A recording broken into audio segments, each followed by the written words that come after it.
Hello. We're going to conclude our consideration of ethical theory by a discussion of relativism. Relativism is, on the one hand, exceedingly abstract. On the other, it's very practical. Practically, a lot of you will be working in other countries at some time or other.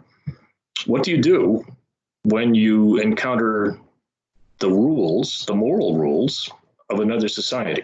Whose rules do you use? Those that you've been brought up with, your own customary morality? Or do we do things the way they're done somewhere else? That is, do we adopt their moral perspective? Now, there are ways around this that, as we'll see, the disagreement is often something that can be explained away. But the relativism we can understand to be a response to distance in time and space and difference. So strangeness, it's a response to strangeness. We looked at an earlier threat to morality, the amoralist. The amoralist was somebody who claimed that he could stay outside of the institution of morality. But in a sense, the amoralist is one of us and simply denies that the morality of the society within which the amoralist resides has any claims on him. Relativism is a response from the outside. It's a response to, again, to strangeness. As to the degree of abstraction, relativism is really the idea that there are no universal, ethical relativism anyway, there's no overarching set of moral principles that apply to everybody. That morality is a function of something smaller. Usually we see the argument made at the level of society. But the threat that relativism poses to morality can be most easily seen if we take it down to the level of the individual. As if morality is a function of individual moral judgment, then there'd be two serious problems well, first off, the first problem, there'd be no basis for blame. And blame is the moral sanction. We could not hold other people to account for their actions. If each person determines what's right for him or herself, if there's no court of appeal beyond that, then each person is right. And there's no basis for blaming. We should be careful here. It makes Kant sound like a relativist, doesn't it? Kant says that we each are embodiments of the goodwill, and that we each make moral judgments ourselves. Kant was no relativist. We have to remember that behind the veil of ignorance, everyone is the same. So Kant believes everyone, if they're really being rational and honest with themselves, would make the same decision were they under the same circumstances. The relativist would deny that. It's up to each individual, period. And this, I think, is the reason why a lot of people think that morality is something less than the law. The law is clear, supposedly. The law applies to everybody. Morality is squishy. Morality is gray. Morality is up to the individual. That's wrong. That would betray a misunderstanding of the institution of morality. And that's what we're going to discuss then. Let's begin. Our text by Conduct and Character has a very good article by James Rachels on ethical relativism. Let's look how he introduces it.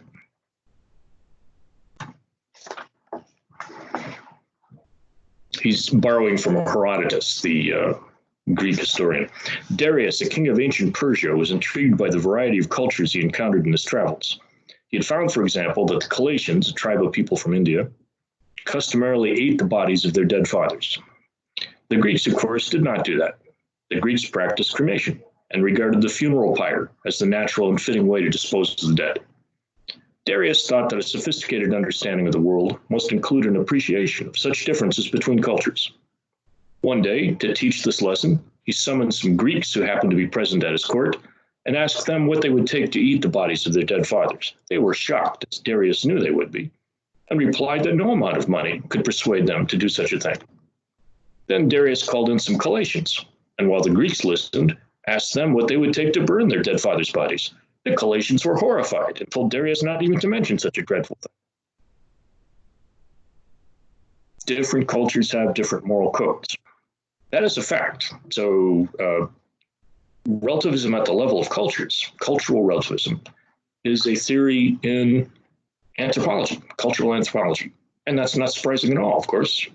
Anthropologists are the experts on culture. And of course, studying different cultures, they would recognize that morality differs from one culture to another, or seems to. Now, this argument, what we're interested here in is the argument form itself. We've seen a particular argument. Let's see if we can identify the same argument form in a different site, a different occasion. This one has to do with the Eskimos. The Eskimos, maybe even early 20th century, but certainly before that, had practices that included infanticide, that one, and parricide, allowing killing one's parents or allowing them to die when things got really tough in the community, and the weather was really harsh, and the community was in danger of starving. Old people, recognizing this, would wander off and die of exposure, of the cold. Also, infants, when things were particularly hard, were left out for exposure to die in the cold. So that, and of course, we don't believe that. So let's take those two instances, Rachel says, and see if we can abstract a single argument form. The Greeks believed it was wrong to eat the dead, whereas the Galatians believed it was right to eat the dead. Therefore, eating the dead is neither objectively right nor objectively wrong. It is merely a matter of opinion, which varies from culture to culture. So that's the Greek, and we put the Eskimo Inuit case in the same form. The Eskimos see nothing wrong with infanticide, whereas Americans believe infanticide is immoral. Therefore, infanticide is neither objectively right nor objectively wrong. It's merely a matter of opinion, which varies from culture to culture. The more general argument form that applies then to both is this. Different cultures have different moral codes, or there is no objective truth in morality. Right and wrong are only matters of opinion, and opinions vary from culture to culture. And again, we said what's the case with cultures could also be transposed to individuals. We can make this argument even at the level of individuals. And that, of course, is a existential threat to morality.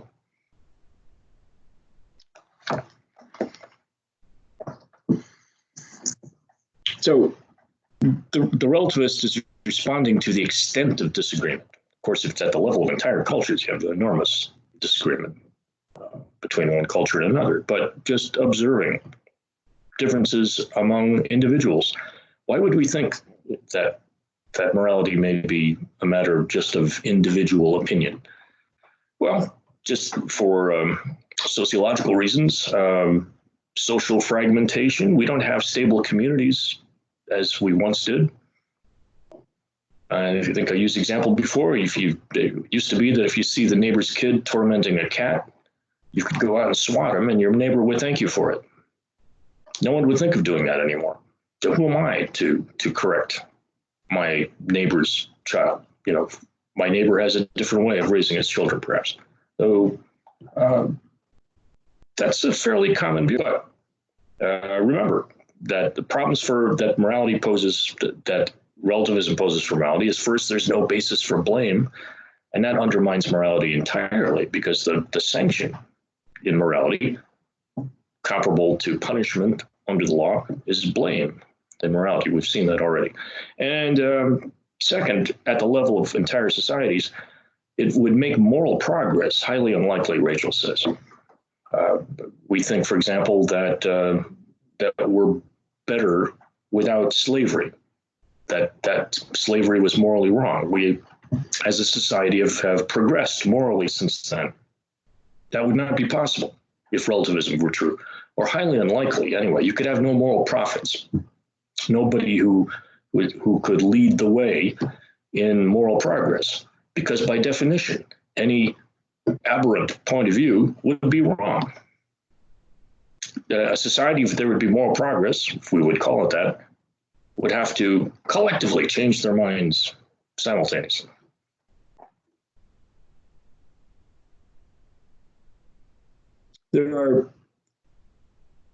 We can identify two kinds of disagreement that we should distinguish: basic and non-basic moral disagreement. Non-basic moral disagreement would be factual. So the disagreement would be based on interpretation of facts. Let's take, for example, let's say we have our anthropologists find a society that kills its parents at the first sign of physical decline. Now, that's one of the great taboos in most cultures, if not universally so, is that killing one's parents is wrong. So what's up here? There are anthropologists investigate a bit further, and they come to understand that in this culture, people believe that when you die, you go into the next world with the body you have at the time of death, and then you keep that body everlastingly after that.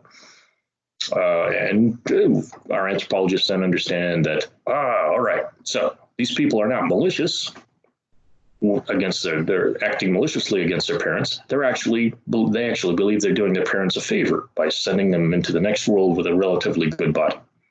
That's a factual disagreement. We said they have a pretty screwy worldview from our point of view, but they're not malicious. It's not basic moral disagreement. It's a disagreement over facts. A basic moral disagreement would be disagreement as to values. Another anthropological example, Colin Turnbull, the anthropologist, found that a tribe of people in East Africa, the Ik, spelled I-K, lived under conditions of famine for generations, and it had infected their culture, so that the culture was people were basically paranoid, as reflected in their customs. So one greeting of the Ik people was, "I hope you die in your sleep tonight," and that was a nice thing to say. So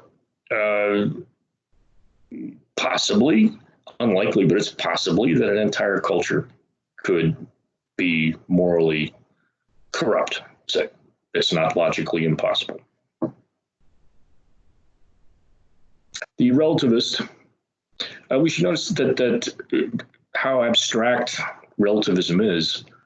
You can be a relativist about anything practically. It's not simply an ethical theory. You can be a relativist about science. If you have competing worldviews, a very simple one would be the sophist, the contemporary of Socrates, Protagoras, who said, "The wind feels warm to you, it feels cool to me.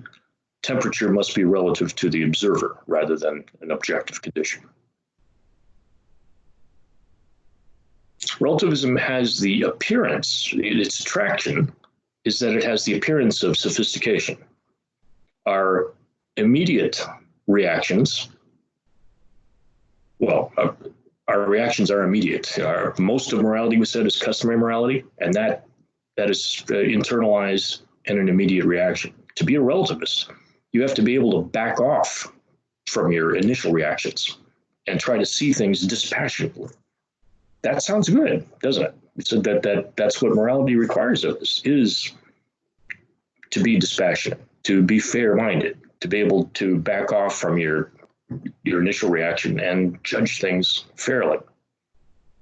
That's what makes it troublesome is that apparent fairness and as a dispassionate reaction. There are two strategies that the relativists can, either of which the relativists can take. So, as we said, relativism is a response to difference and distance. That we understand that somebody else has a response different from our own. Then the question is, we have the capacity to back off and say, what do I do with this difference? The relativist has two possible strategies. One is to deny the conflict, and then to explain the apparent conflict away. The example of that would be our culture that kills its parents, that first sign of physical decline. So there's no real conflict. They're not malicious toward their parents. They're not morally corrupt. They have a different interpretation of the facts than we do. The second, so first again, is to deny that there is conflict, and then the task is to explain why we thought there was a conflict. The second strategy is to accept the conflict, and then to show why the parties to the conflict are each justified. A simple example of this would be driving on the left side of the road. In most parts of the world, that's the wrong thing to do. In Britain, that's the right thing to do. I think New Zealand is too. But it's okay, because Britain and New Zealand are islands. They don't share a border with anyone else. No one's going to collide with anyone else. It's all right.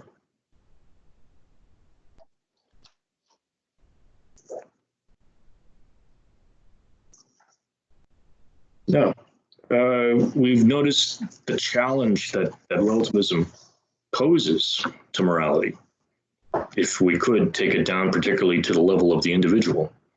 And even if we don't, even if it is at the level of cultures, that morality is as an institution, is a function of culture, still the response of one culture to another, one society to another, you would think is one of the things that you would want a moral theory to accommodate. So we would like to be able to blame people whose responses are much different than our own. So we need to deal with relativism, to dispose of it. And our friend Bernard Williams gives us a way to do that, what he calls vulgar relativism.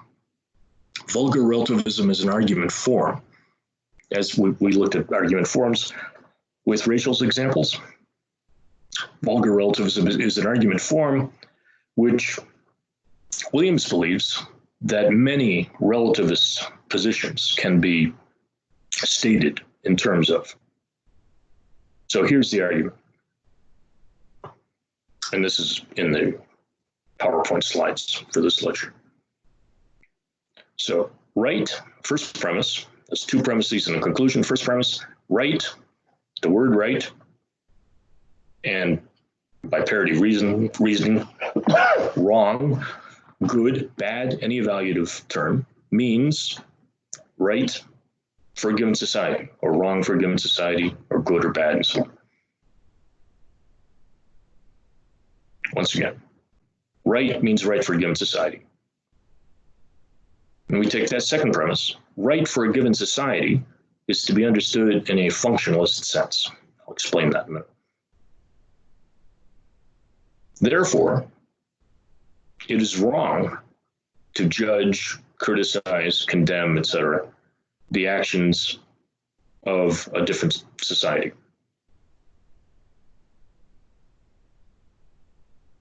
So to say that, to understand right for a given society in a functionalist sense is just to say that moral concepts, moral terms are applicable at the level of societies. For example, let's say we have two societies, Society 1 and Society 2, and there's some action, call it A, that they can both agree to in its description. They can both identify that action.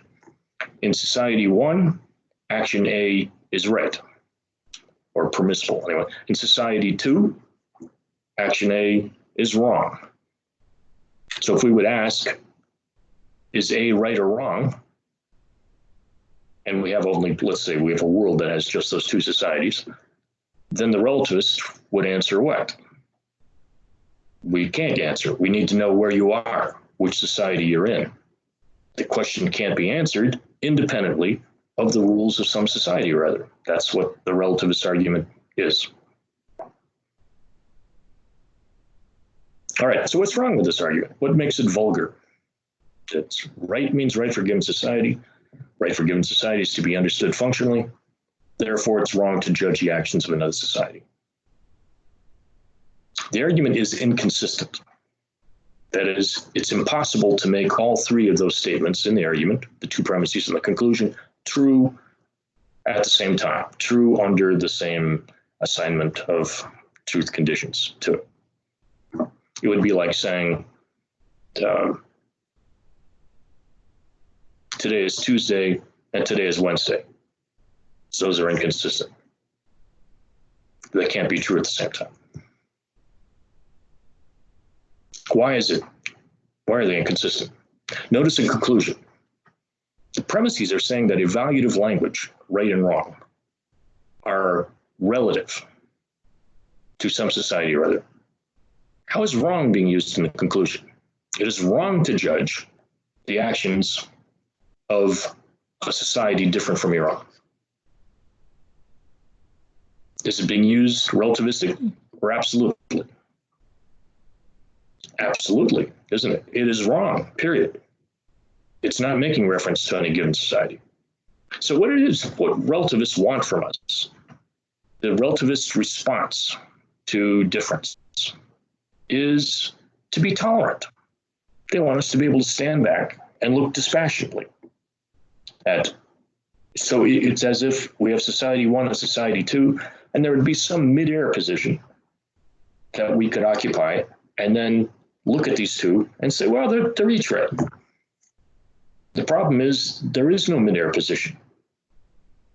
The premises say that there is only that morality is a function of culture.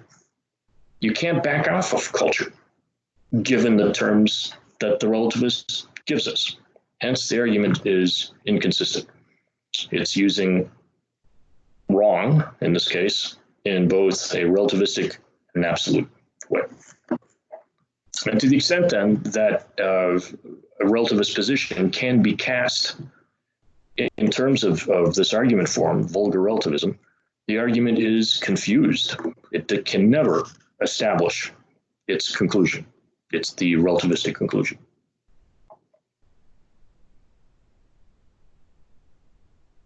There are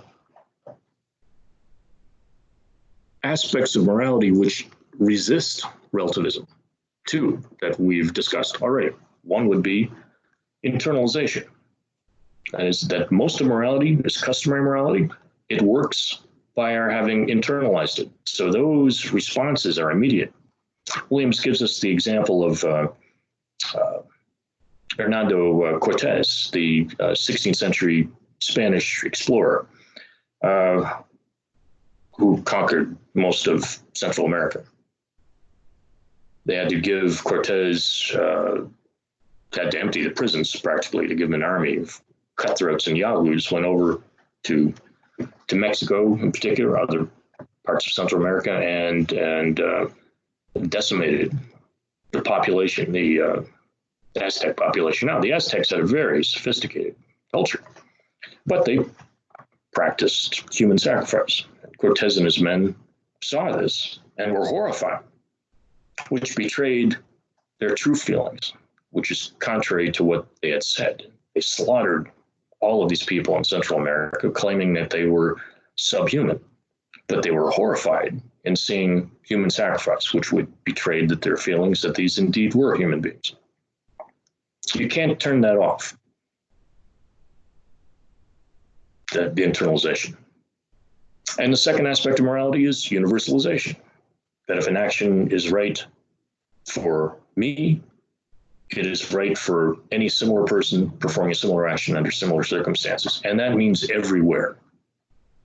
Not that doesn't stop at borders. When in Rome, do as the Romans do. That's a maxim of etiquette, not of morality. Is there a place for relativism, finally? Williams thinks there is, but it's a pretty minor one.